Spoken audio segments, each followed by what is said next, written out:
Hello, welcome to Carnex. Today in our showroom, we have a 2019 Honda HR-V.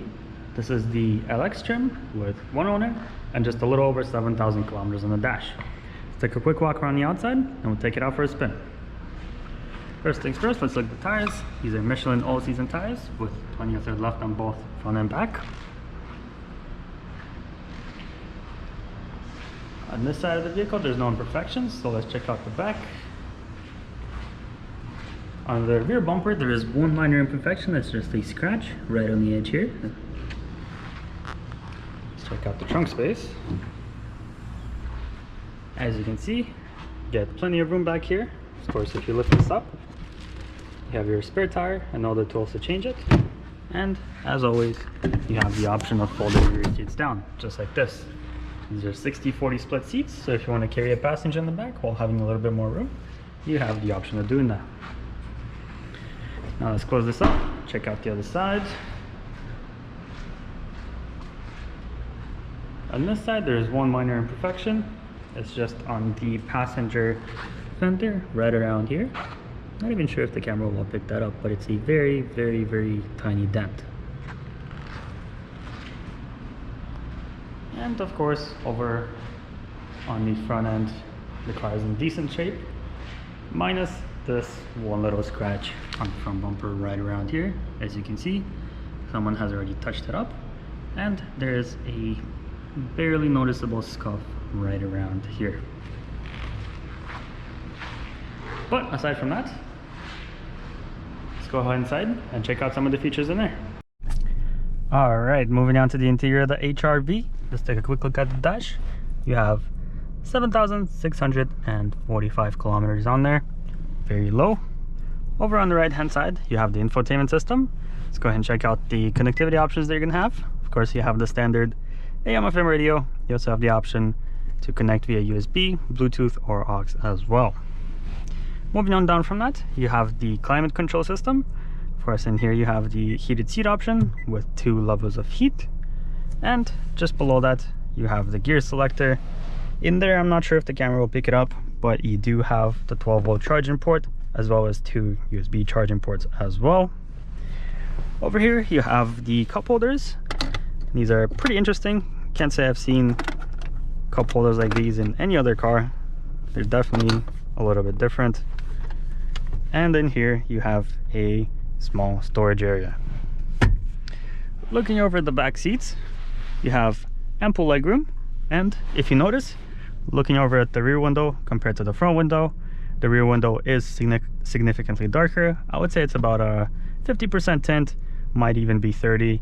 It does give your passengers in the back a nice sense of privacy, as well as a little bit of protection from sunlight.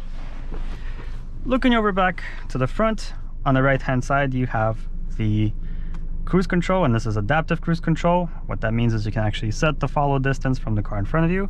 You have the lane keep assist. Over on the left hand side, you have infotainment controls, and to the left of the steering wheel, you have lane departure warning, of course brake assist, intermittent wipers, and the big economy mode. Over on the door panel, you have your standard power windows, power locks, and power mirrors. Let's go ahead and buckle up and take it out for a spin, see how it drives.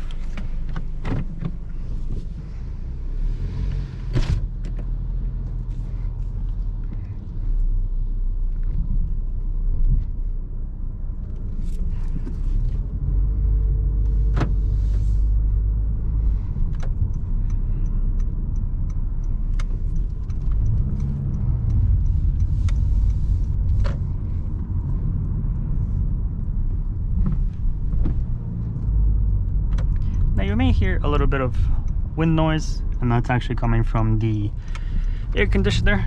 So I do have it set to the lowest setting. It is incredibly hot. I believe it's over 30 degrees today, but the AC, even on the lowest setting, manages to keep the car fairly cool.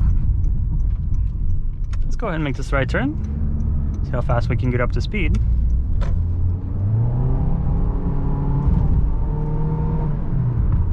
There we go, no issues at all. Of course, it's a fairly small motor, but one thing that if you're purchasing this vehicle, chances are you already know this, the reliability of this motor is incredible. these motors last forever, years and years and years with no issues at all. It's a 1.8 liter 4-cylinder, naturally aspirated. It's only giving you around 150 horsepower and 130 foot-pounds of torque, but that comes at a great advantage of being incredibly reliable and fairly fuel efficient. As you can see on the dash, we have the previous owner's stats. He was able to get the car to 10.5 liters for every 100 kilometers, but you are able to get that significantly lower, all the way down to, I believe, around 8 liters for every 100 kilometers, which is incredible for a vehicle this size. Now let's go ahead and go over that last speed bump. Check out the noise level, check out the suspension. Not too bad at all, no strange noises, and the suspension's fairly soft. This concludes our test drive. I might have missed some nifty little features about this car, as it does have a few little quirks. So do check out our website at Carnex.ca. We have a full virtual reality tour on there of both the inside and the outside of the vehicle. And if you like the video, give it a thumbs up. It helps us bring you inventory in the future. Thank you for watching.